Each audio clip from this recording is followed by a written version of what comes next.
I never told my daughter about the cottage in Muskoka. Not the real one, anyway. I was sitting in my study in Vancouver when my phone buzzed. It was nearly 11 at night, and I'd been looking over some old money papers when I saw my daughter's name flash across the screen. Emma never called this late. My chest felt tight before I even answered. "Dad?" Her voice was shaking. "Dad, you need to come home now."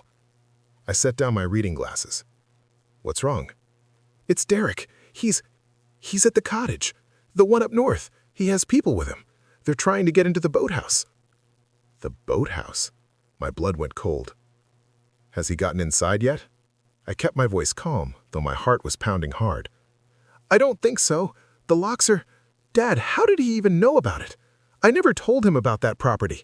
I didn't even know you still had it." But I knew exactly how he'd found out. Derek Harrison was many things, but stupid wasn't one of them. Greedy, sneaky, manipulative, absolutely, but not stupid. "Listen to me carefully, Emma. Call the OPP right now. Tell them there's someone trying to break in at 47 Lakeshore Road, Lake Rousseau. Then call our lawyer, Patricia Chen. Her number's in my phone contacts. Don't talk to Derek. Don't talk to him at all. Just make those calls." "Dad, what's in the boathouse?" "Everything that matters, sweetheart. Everything your mother wanted you to have." There was a long pause. I could hear her breathing, trying to stay calm. "I'll call them now." The line went dead. I sat back in my chair and closed my eyes. 23 years. That's how long I'd been waiting for this moment.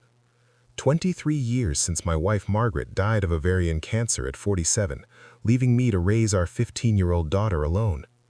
23 years since Margaret had looked at me from her hospital bed and said, "Someone's going to try to take advantage of her someday, James. You know they will. Promise me you'll protect what we built." I'd promised, and I'd kept that promise, even when it hurt. Derek Harrison had walked into Emma's life 3 years ago like a summer storm, sudden, powerful, and leaving damage in his path. He was 36 to her 38, worked in private equity, though I'd never gotten a straight answer about what that actually meant, and had the kind of charm that made you forget to ask the important questions. I'd seen through him immediately. The way he'd asked about my work at our first dinner together, casual questions that weren't casual at all. "So, James, Emma mentioned you were in commercial real estate development. That must make you a lot of money in Vancouver." The way he'd insisted on seeing our family photo albums, paying special attention to any pictures of properties or vacations. "Wow, you guys really traveled a lot. Europe, Asia. Must have cost a fortune." But Emma was in love, or what she thought was love. The wedding had been my first real test. Derek wanted something fancy, a destination wedding in Tulum, Mexico. Price tag, $95,000. He'd presented it to Emma as the wedding of your dreams. But when the bills started coming in, somehow Derek's share kept getting smaller. First it was 50-50, then 60-40. Then Emma was covering 70% because Derek's investment deal fell through. I'd watched my daughter empty her savings account, the one she'd built working as a pediatric nurse for 15 years, to pay for flowers that would die in 2 days and a party Derek's friends wouldn't stop talking about. I'd kept quiet. This wasn't the fight to have yet. The second test came 6 months after the wedding. Derek suggested they move in with me temporarily while they looked for a house. My 4-bedroom Craftsman in Kitsilano had plenty of space, he'd argued. It would give them time to save for a proper down payment. Emma had looked at me with hopeful eyes. "Just for a few months, Dad. 6 at most." That was 2 years ago. Derek had taken over the master bedroom, my bedroom, claiming the better light helped his work-from-home productivity. He'd turned my den into his office. He'd started making comments about the house's value. "Properties in this neighborhood are going for $2.5 million easy, James. Have you thought about what you'll do with a house this size when you're older?" The final test, the one that told me everything I needed to know, came 18 months ago. We'd been having dinner, the 3 of us, when Derek casually mentioned he'd been talking to a financial advisor.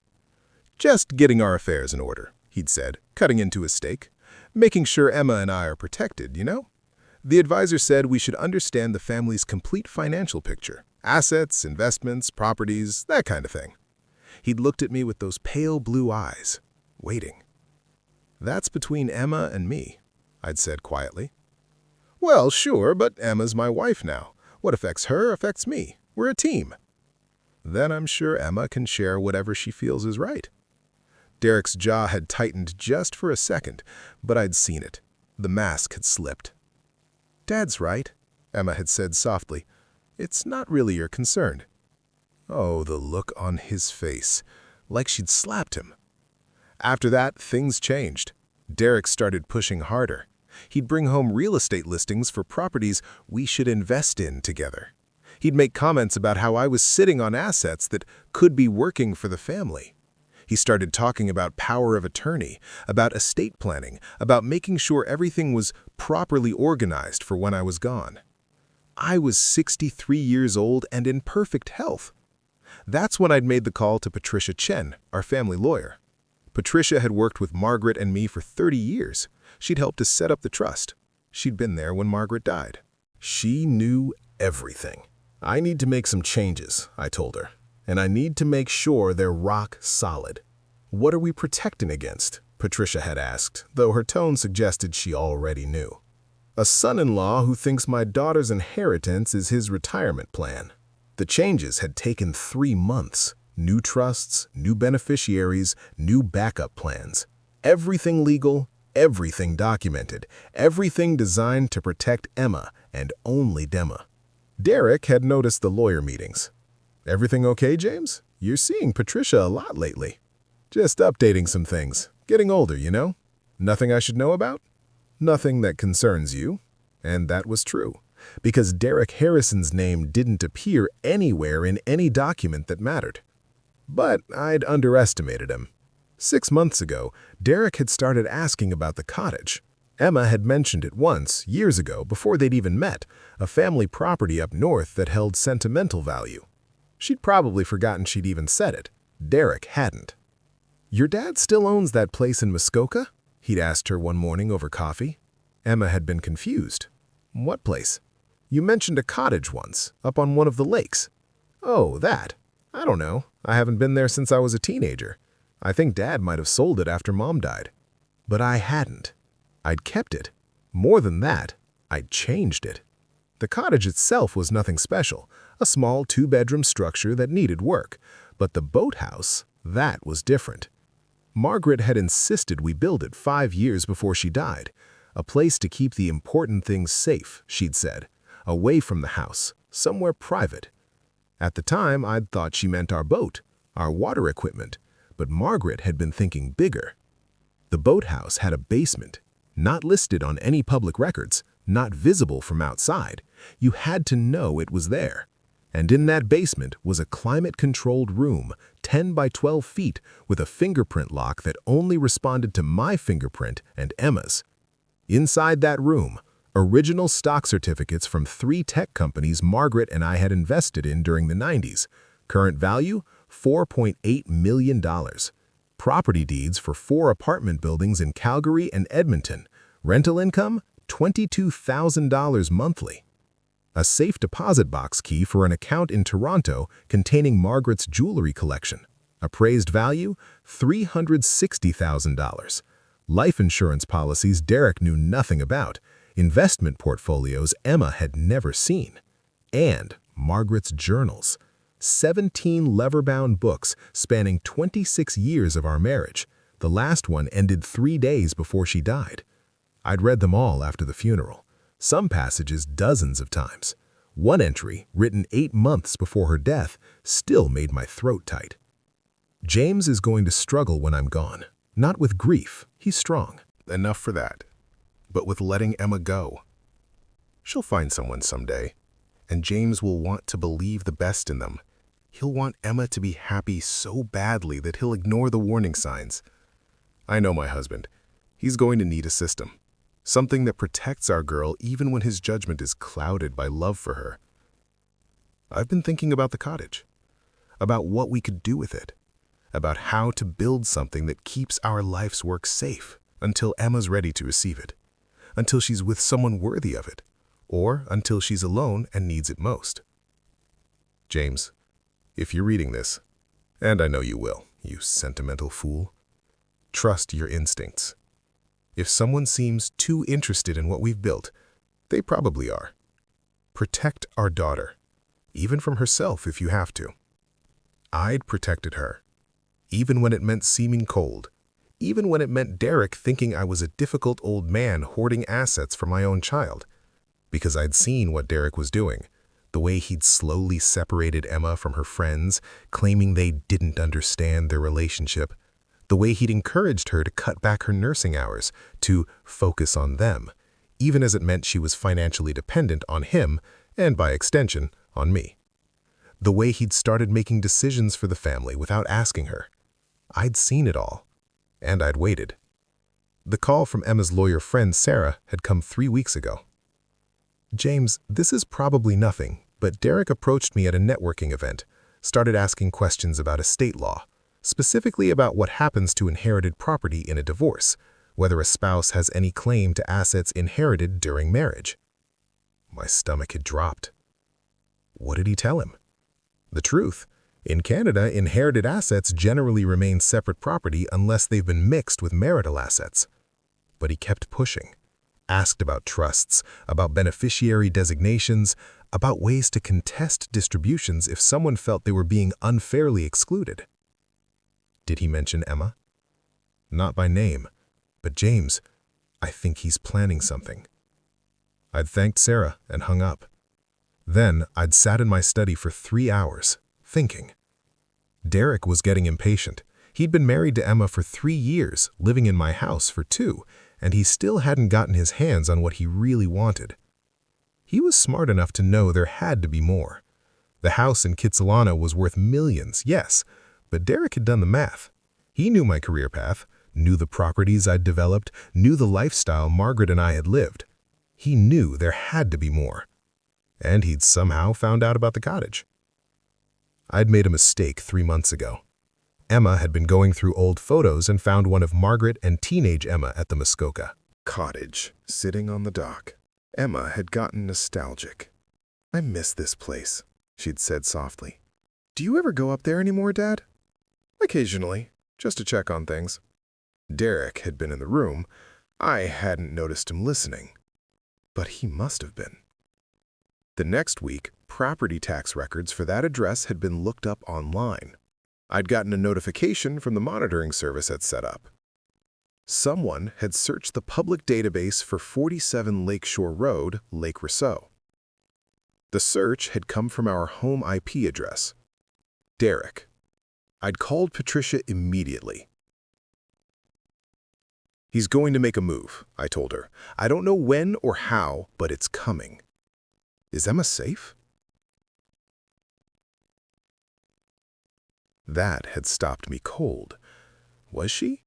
Derek had never been violent, but financial abuse was still abuse, and desperate men did desperate things. "I think so, but I want to make sure she has a way out. What can we do?" Patricia had been quiet for a moment.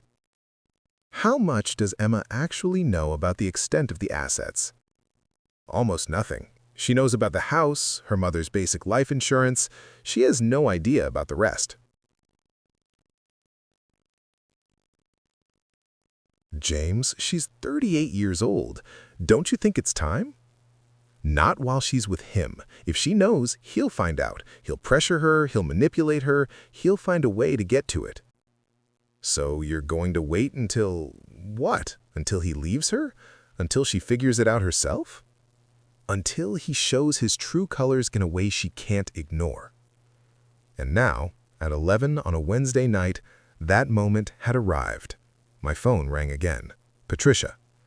"The OPP are on their way," she said without greeting. Emma called me. "James, what exactly is Derek trying to access?"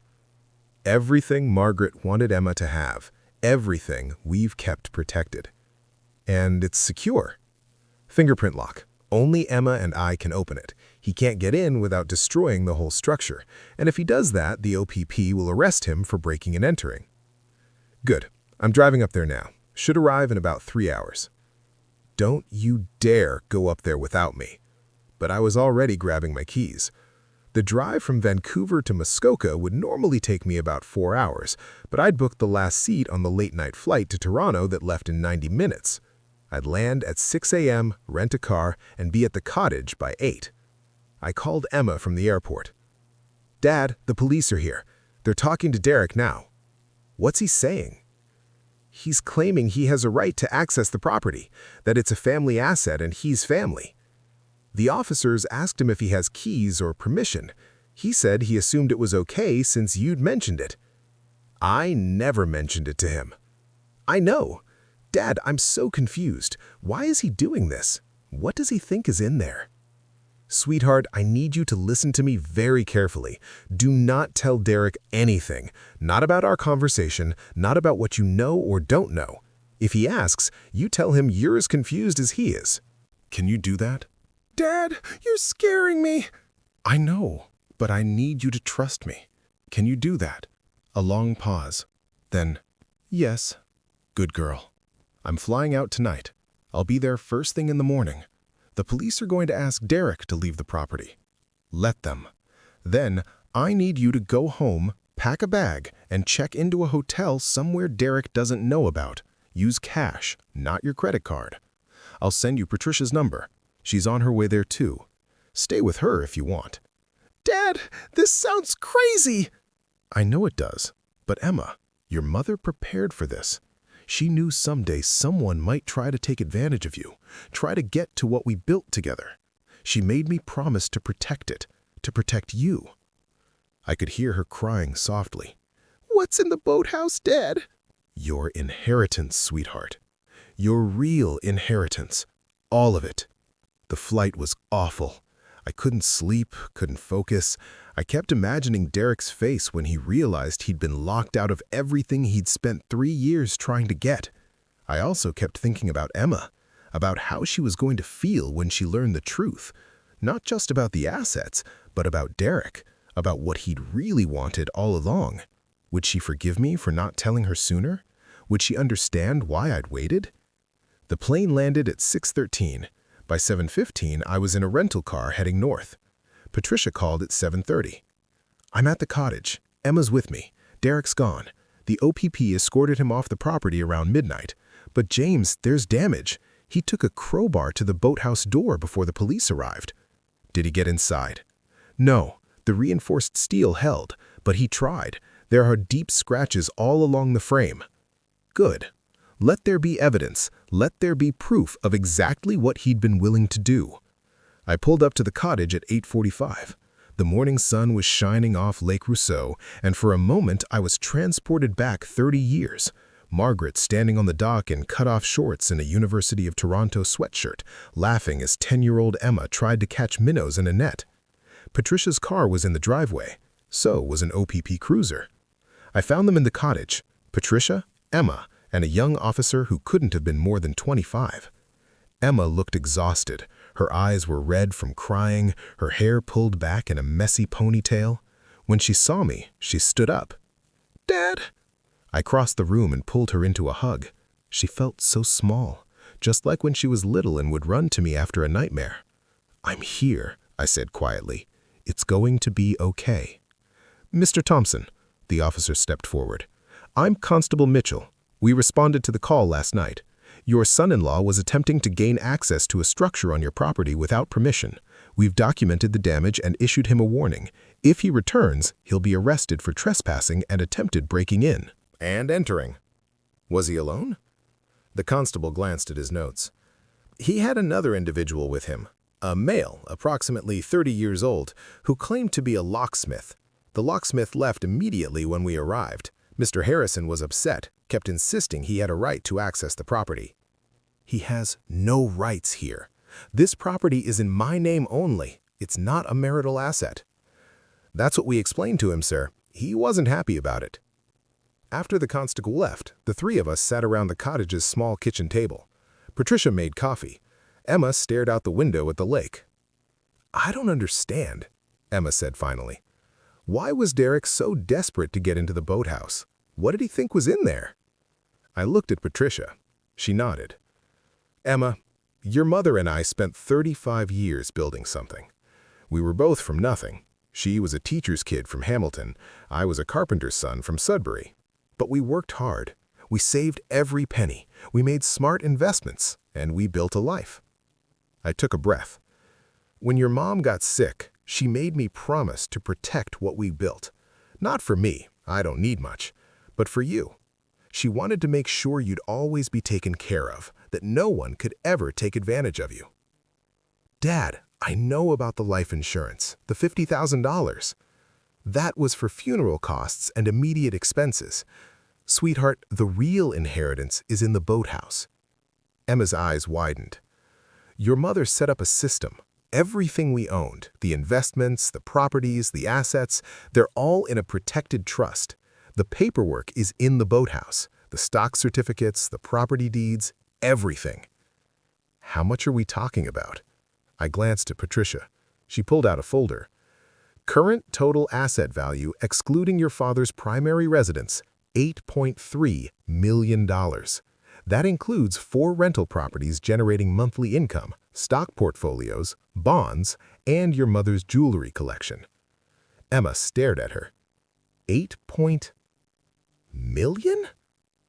Your mother was very smart with money, Emma. So was your father. They lived modestly, invested wisely, and built an estate that would provide for you for the rest of your life. Why didn't you tell me? Emma looked at me, tears streaming down her face. Dad, why didn't I know? Because I needed to know you were safe first, that you were with someone who loved you for you, not for what you'd inherit someday. The words hung in the air. Emma's face crumpled. Derek, he knew, didn't he? Somehow he knew there was more. That's why he... Oh, God. The financial advisor, the questions about estate planning, the way he kept pushing to understand our complete financial picture. He wasn't trying to help. He was trying to find out what he'd have access to, Patricia finished gently. Either through you or, if necessary, through legal claims after your father passed. Emma put her head in her hands. I'm such an idiot. No. I reached across the table and took her hand. You're not an idiot. You're a good person who wanted to believe the best in someone. That's not a weakness, Emma. That's what makes you your mother's daughter. We sat in silence for a while. Then Emma looked up. Can I see it? The boathouse? The 3 of us walked down to the water. The boathouse looked the same as always from the outside. Weathered wood, green metal roof, slightly crooked door that I kept meaning to fix. But now there were fresh scratches in the door frame, places where Derek had tried to pry his way in. I pressed my thumb against the fingerprint lock hidden in the door frame. It beeped once and the door swung open. Inside, the boathouse looked normal. Paddles on the wall, life jackets hanging on hooks, an old canoe in the rafters. Emma looked confused. Dad, I walked to the back corner and pulled up the rubber mat covering the floor. Underneath was a trapdoor with another fingerprint lock. Emma's face went pale. Mom built this? We built it together. She designed it. She wanted somewhere safe, somewhere no one would think to look. I pressed my thumb to the lock. The door opened, showing stairs leading down into darkness. I flicked on the light switch. The basement room was exactly as I'd left it 3 months ago when I'd come up to add some new documents. Metal filing cabinets lined 2 walls. A small desk sat in the corner with Margaret's journals stacked neatly on top. A safe was built into the far wall. Emma went down the stairs slowly, like she was in a dream. She walked to the desk first, picked up one of the journals, opened it. I watched as she read her mother's handwriting, watched as tears began to fall. She knew, Emma whispered. She knew someday someone might try to take advantage of me. Your mother was very wise. Emma spent the next hour going through everything. Patricia walked her through each document, each investment, each property deed, explained how the trust worked, how the assets were protected, how Emma would have access to everything, but it could never be claimed by a spouse unless she specifically chose to add them. Your mother set it up so that you're the sole beneficiary, Patricia explained. When your father passes, everything transfers directly to you. No probate, no contests, no legal claims from anyone else. It's completely protected. And Derek can't touch any of it? Not a penny? Even if you'd stayed married to him for 50 years. Emma looked at me. You've known all along, haven't you, about what he was after? I suspected. I couldn't prove it. But you needed him to show his true colors. By trying to break into the boathouse? Yes. Emma was quiet for a long moment. Then she said, I need to leave him, don't I? That's your choice, sweetheart, not mine. But you think I should. I chose my words carefully. I think you deserve someone who loves you for who you are, not for what you might inherit someday. I think your mother would say the same thing. Emma picked up one of Margaret's journals again, opened to a random page, read for a moment, then she looked up at me with tears in her eyes. She wrote about this, about making sure I'd be okay, about protecting me even after she was gone. Emma's voice broke. I miss her so much, Dad. I know, baby. I miss her too. We stayed at the cottage for 3 days. Emma needed time to process everything, and I needed to make sure she was safe. Derek called 17 times the first day, then 32 times the second day. By the third day, the calls had stopped. That's when the lawyer letter arrived. Derek was contesting the trust, claiming that as Emma's husband, he had a right to full financial disclosure of all marital assets. He was threatening to sue me for financial elder abuse and improper asset concealment. Patricia laughed when she read it. His lawyer is an idiot, she said. Every single thing your father did was legal, more than legal. It was exactly what estate planners recommend. Derek has no case. But Emma didn't laugh. She looked sick. He's not going to let this go, is he? No, I said honestly. Men like Derek never do. Not when they think they're entitled to something. What should I do? Patricia leaned forward. You file for divorce. You cite irreconcilable differences. You don't mention the money, the trust, or the inheritance. You stick to the prenup you signed, which, thank God, your father insisted on, and you walk away. Clean break. Will he fight it? Probably. But Emma, here's the thing. Derek thinks he has power. He thinks you don't know what you're sitting on. He thinks if he pushes hard enough, threatens loud enough, you'll cave and give him something just to make him go away. But I won't. No, you won't, because you know the truth now. And the truth is Derek Harrison married you thinking he was marrying into wealth. What he actually did was sign a prenup that leaves him with exactly nothing. The divorce took 11 months. Derek fought every step of the way. He tried to claim the Catsiliano house was marital property because he'd lived there. He tried to claim Emma's nursing income during the marriage should be split. He tried to get access to my financial records, claiming he needed to understand the full scope of family assets to ensure a fair division. Every single claim was denied. The prenup held, the trust held. Property deeds, all in my name, or the trust's name, were untouchable. In the end, Derek walked away with exactly what he'd brought into the marriage. Nothing. I'll never forget the day the divorce was finalized. Emma came over to the house. Her house now. I'd transferred the deed to her name as an early inheritance, and we sat on the back porch with glasses of wine. You knew from the beginning, didn't you? She asked. About Derek. I suspected. I hoped I was wrong. Why didn't you just tell me? Why did you let me marry him? I thought about that for a long time. Then I said, because you had to see it yourself, sweetheart. If I'd told you before the wedding that I thought Derek was a gold digger, you would have defended him. You would have thought I was being overprotective. Maybe you would have married him anyway, just to prove me wrong. I couldn't protect you from making your own choices. All I could do was make sure those choices didn't destroy your future. Emma was quiet. Then she said, Mom's journals. I've been reading them. All of them. Yeah? She wrote a lot. About you. About how much she loved you. About how she knew you'd take care of me. Emma paused. She also wrote about being afraid. About what would happen after she was gone. About someone taking advantage of me. Your mother was very perceptive. She wrote something else, too, in the last journal. About 3 days before she died. Emma pulled out her phone and read, I'm not afraid of dying. I'm afraid of leaving James and Emma alone in a world full of people who will see them as targets. James because he's too kind, Emma because she's too trusting. But I've done what I can. I've built protections, I've created systems, and I've made James promise to be strong even when it's hard. To let Emma make her own mistakes, but catch her before she falls too far.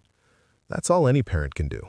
Love them enough to let them stumble, but love them enough to make sure the stumble doesn't become a fall. I felt tears running down my face. I didn't bother wiping them away. She was right, Emma said softly. You let me stumble, but you made sure I didn't fall. Your mother was always right. Emma moved back into the Kitsilano house. Derek moved out to an apartment in Burnaby. For a while, he tried to spread rumors that I'd manipulated Emma, that I'd hidden assets illegally, that I'd poisoned Emma against him. But rumors don't hold up well against legal documents and police reports of attempted breaking and entering.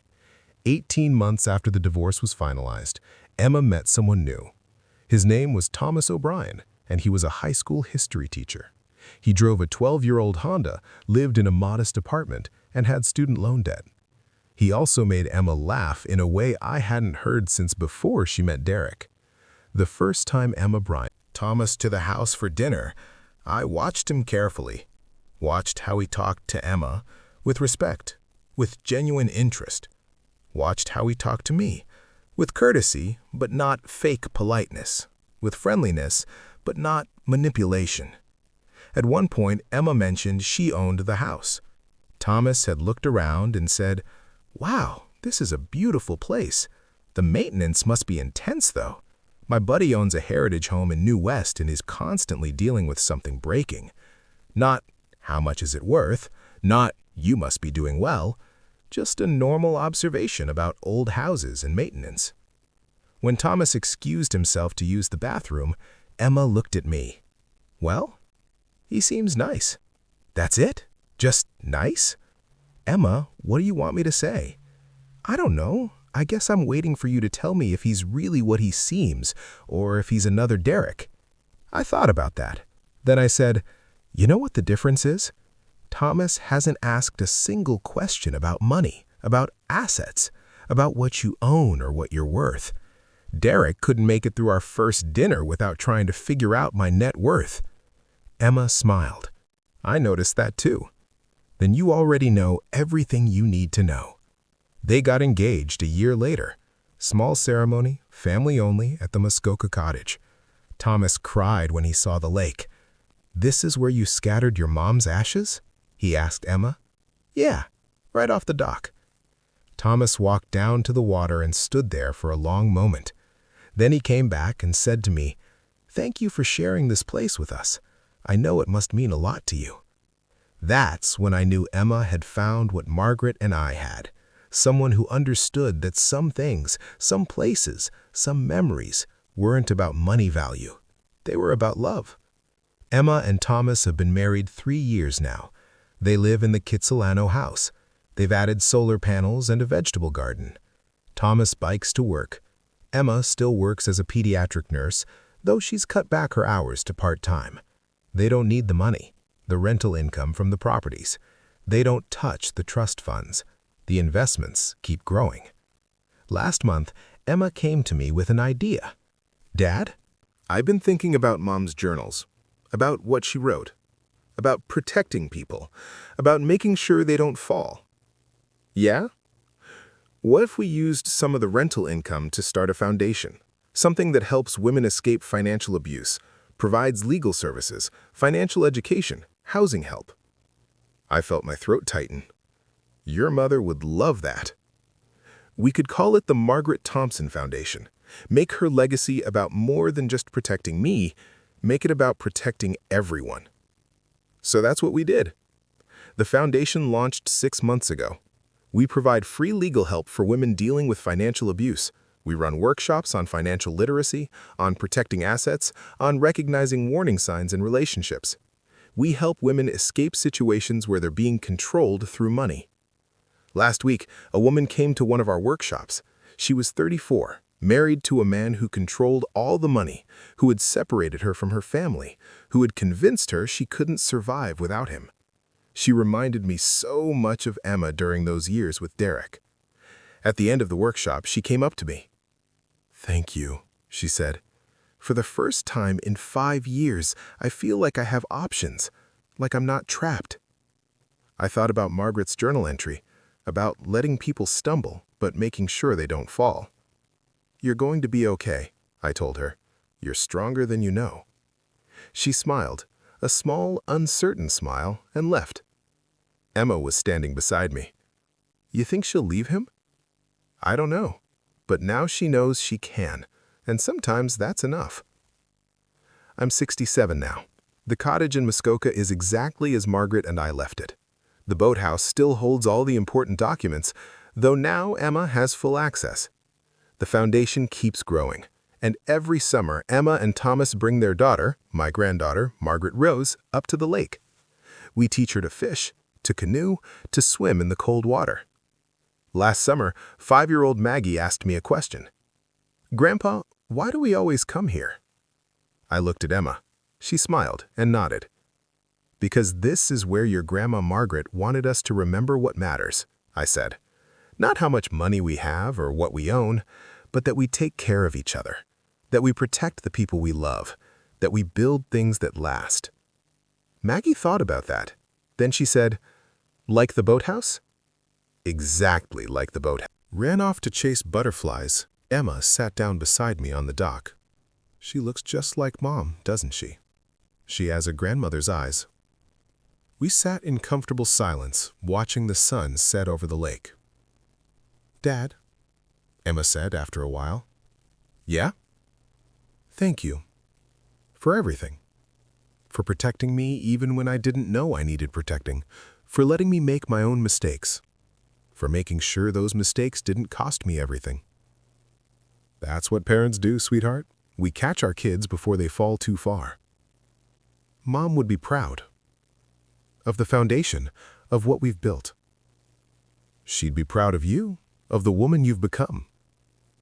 Emma leaned her head on my shoulder. I miss her. I miss her too, every single day. But Margaret was still here, in the cottage, in the boathouse, in the foundation that carried her name, in the trust she'd created to protect our daughter, in every woman we helped escape financial abuse, in every family we taught to protect what they'd built. She was here in the lessons I'd learned, that true protection isn't about controlling your children's choices, it's about giving them tools to make better ones. That love sometimes means watching people you care about make painful mistakes. That the greatest gift you can give someone isn't money or assets or property, but the security to know they'll be okay no matter what. Margaret had taught me that. Sometimes protection looks